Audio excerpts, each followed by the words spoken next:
त्यांची अस्वस्थता आणि त्यांच्या मनातला गोंधळ मी समजू शकतो. या सरकारने जे काही चालवलं आहे ते अतिशय निंदनीय आहे.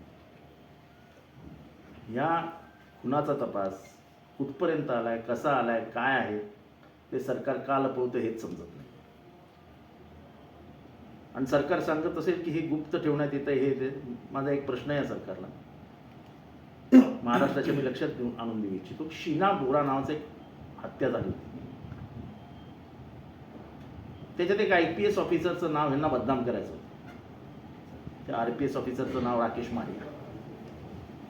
दररोज प्रेस कॉन्फरन्स व्हायची, दररोज प्रेसला ब्रीफिंग यायचं. आज इतक्या तपास झाला, आज हे हाडं इथे सापडली, आज ती कवटी तिथे सापडली. तेव्हा का बरं तुम्ही करत होता? इतकी निर्घुण हत्या झाल्यानंतर तुम्हाला का लपवावंच वाटतंय? वाल्मिक कराड नसेल तर येऊन सांगा महाराष्ट्राला वाल्मिक कराड नाही त्याच्यात. पण लपवताय कशाला? लोकांना अंधारात का ठेवताय? हे कुटुंबीय जातात. मी सांगतो, या कुटुंबियांसमोर एक इन्स्पेक्टर बोलला वाल्मिक कराडला काय होऊ शकत. कसं आहे कुटुंब डिस्टर्ब नाही होणार? हे सरकारला नेमकं करायचंय का? सरकारला जिल्हा परिषदेचं राजकारण तर नाही दिसत आहे ना, की परत एकदा OBC विरुद्ध मराठा पेटवून देऊ, आपलं जिल्हा परिषद काढून घेऊ, विषय संपून टाकू. सगळीकडेच जर हे सरकार राजकारण करणार असेल, त्यांची मानसिकता ही जे माणुसकी या सरकारमध्ये आहे की नाही? मायबाप सरकार आपण म्हणतो, माय पण नाही आणि बाप पण नाही. कुटुंबाला काहीच माहिती मिळणार असेल आणि अस्वस्थता असं आहे की ती पोरगी दररोज रडते आहे, पोरगा बहिणी सगळे घरात आहेत. वातावरण जर भयग्रस्त असेल, नॅचरली आहे की थोडासा प्रेशर येणार त्या धनंजयवर. माझी विनंती असेल त्या कुटुंबियांना की लोकशाही मार्गाने जे करायचं ते आपण करूच, आम्ही करतोच आहोत.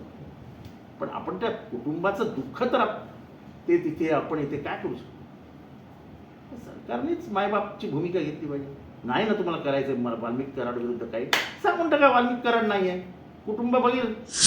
सांगावं ना ओपनली,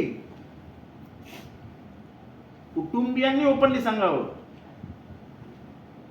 आणि माझा तर काही लोकांनी त्यांच्या घरच्यांवरती दबाव टाकलाय की तुम्ही वाल्मिक कराडच्या जास्त मागे लागू नका. काय मला कळत नाही, वाल्मिक कराड हा कुठला मोठा, इतका मोठा गुंड आहे की तो सरकारपेक्षाही मोठा आहे. आता साधी गोष्ट, हार्वेस्ट आता बहुचर्चित जो भ्रष्टाचाराचा आरोप होतोय, त्याचे सगळे पैसे वाल्मिक कराडने आमच्याकडनं घेतले. सगळे हे सांगतात कोणते शेतकरी, अजूनही केस का नाही रजिस्टर होत? मला अजितदादांना विचारायचं, अजितदादा आपण शेतकरी आहात, आपण नेहमी शेतकऱ्यांबद्दल बळीराजाच्या बद्दल वगैरे बोलत असतात. बारामतीमधल्या शेतकऱ्यांकडनं हिंमत तुमच्या मंत्र्याची की त्यांनी बारामतीच्या शेतकऱ्यांकडनंच पैसे घेतले आणि तरी तुम्ही त्यांना पाठीशी घालताय, म्हणजे मला काय कळतच नाही. म्हणजे इतके कोण मोठे आहेत की अजितदादा त्यांचा भ्रष्टाचारी मागे घालतात. आणि किती हास्यास्पद आहे, तुम्हाला भ्रष्टाचाराचा प्रश्न विचारला जातोय, तुम्हाला महाराष्ट्र काय येड्या गबाळ्यांचा राज्य वाटतं की काय?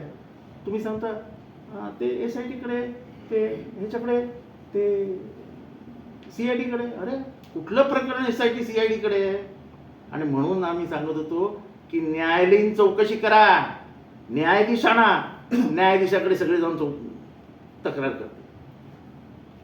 लोक घाबरतात ते एकाच कारणासाठी की आम्ही तक्रार करायचो आणि वाल्मिक कराड जामिनावर बाहेर यायचं. मी तुम्हाला सांगतो, जसे शेतकरी उघडलेत ना, स्वतःचे तोंडे उघडले आहेत, ज्या दिवशी वाल्मिक कराडला मकोका लागेल किंवा ज्या दिवशी तो 302चा आरोप होईल, तुम्हाला अजून 50 खुनाची प्रकरणाचे आरोपी चे आई वडील येऊन सांगतील की ह्यांनीच आमच्या पोराचा. ह्याचा अर्थ काय? महाराष्ट्राचा भ्रष्टाचार झाला, तुम्ही मला विचारून केला काय? म्हणजे धनंजय मुंडेंनी, म्हणजे त्या वाल्मिक कराडने खून केला, तुम्ही कशाला बोलताय? मध्ये सरळ सांगून टाका ना महाराष्ट्राला, त्यांनी मला विचारून खून केलाय का? जा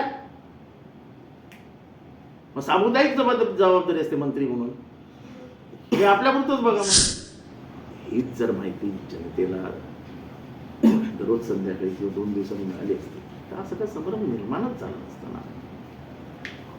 तुम्ही का लपवताय हा प्रश्न येतो ना. मग एक तर तुम्हाला चौकशी व्यवस्थित होत नाही किंवा तुम्हाला काहीतरी लपवायचंय. त्याच्यातनं दोनच उत्तरं मिळतात. तेव्हा तुम्ही खरं सांगायला पण बाहेर येत नाही.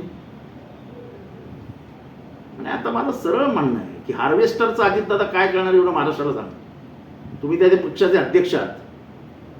ते पक्षाचे अध्यक्ष असताना तुम्ही नेमलेल्या कृषी मंत्र्यांनी, कृषी मंत्र्याच्या खास माणसाने कृषी मंत्र्याच्या नावावरती भ्रष्टाचार केलेला आहे. शेतकरी सांगतायत. काय करणार तुम्ही? करणार का गुन्हा दाखल? नसेल तर नाही सांगा. आणि मग कशाला नंतर जा सीआयडी कडे, जा इथे. सीआयडी एचआरडी नाही बसली आहे. सीआयडी फक्त संतोष देशमुख हत्या प्रकरणी बसलेली आहे. एसआयटी संतोष देशमुख हत्या प्रकरणी बसली आहे. म्हणजे येण्यासारखे पोलिसांना जाणार, पोलीस म्हणणार आमचं कामच नाही, आमचं क्षेत्र म्हणजे आमच्या ज्युरिडिक्शन म्हणजे आमच्या परव्ह्यू मध्येच नाही, चला बाहेर निघा. दादा कमीत कमी तुमच्याकडनं ही अपेक्षा नाही. बारामतीचे शेतकरी आहेत त्याच्यात. राजीनामा घेण्यासारखे काहीच नाही, फक्त एक मोठा पडलाय आणि त्याच्या खास माणसाने मारलाय. माणसं मरत असतात. हा फक्त जरा जास्त हत्यार वापरून मारलाय. तसं काय सिरियस मध्ये ही भीती व्यक्त होते. मी ज्या ज्या लोकांशी बोललो सगळ्यांनी सांगितलं आम्ही पुढे यायला तयार आहोत. पण हा सुटला तर काय जितेंद्रजी? म्हणजे हा तर कुठल्याही डॉनपेक्षा मोठा डॉन आहे यार. लोक बोलायला घाबरत आहेत. म्हणजे हा सुटल्यानंतर आता रस्त्यावर चालायला लागला तर बहुतेक मला वाटतं कर्फ्यूची गरजच लागणार नाही. लोक आपापल्या घरी पोहोचतात. पत्रकार परिषद घेतली नाही किंवा माहिती देत नाही. मला तेच म्हणायचं आहे. माझा सरळ प्रश्न आहे की ज्या दिवशी विष्णू चाटेला जामीन झाला त्या दिवशी त्यांचा जो वकील होता तो अगदी हसत हसत हसत मुलाखत देत होता. सरकारी वकील कुठे लपला होता? काय युक्तिवाद झाला? काय झालं? पहिली गोष्ट, जर तो 302चा आरोपी होता तर त्याला तातडीने ताब्यात का नाही घेतला पोलिसांनी? आम्ही जे आतापर्यंत आमच्या ज्या राजकीय अनुभव आहे किंवा हे असे जे आरोप होतात तेव्हा गुन्हेगारांचा ताबा लगेच घेतात पोलीस. ह्यांनी हा ताबा का नाही घेतला लगेच? त्याचा काय मुहूर्त होता का सोमवारचा? विष्णू चाटेचा मोबाईल कुठे आहे? चर्चा सुरू आहे विष्णू चाटेने मोबाईलच दिलेला नाही.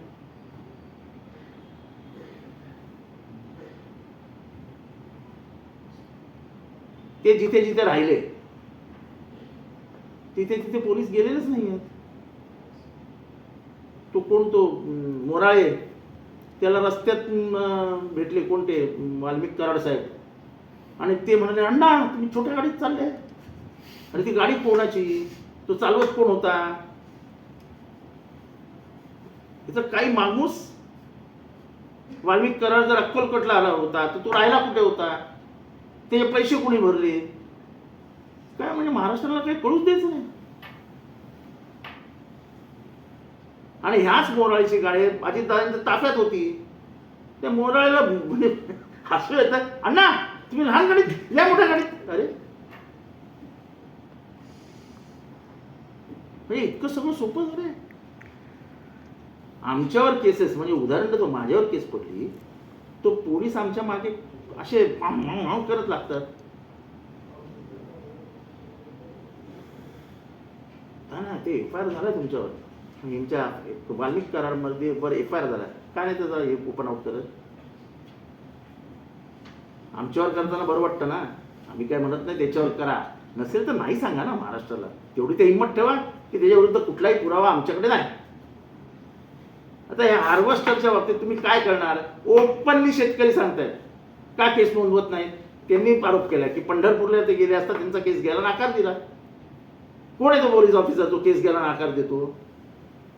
एफ.आय.आर. Is a compulsion on the police officers. आणि सुप्रीम कोर्टाने टाकलेलं कंपल्शन आहे की तुम्हाला एफ.आय.आर. नोंदवून घ्यावाच लागेल. दुसऱ्याला एक नाही, दुसऱ्याला एक नाही, तिसऱ्याला एक नाही. या ठाण्यात मागच्या 3 वर्षात किती एफ.आय.आर. नोंद झाले जरा तपासून घ्या. महाराष्ट्र राहू द्या बाजूला. म्हणजे देवेंद्र फडणवीसांना विनंती आहे, महाराष्ट्रात ठाण्यात किती एफ.आय.आर. नोंदवले गेले, ते खरे आहेत का खोटे आहेत तपासून घ्या.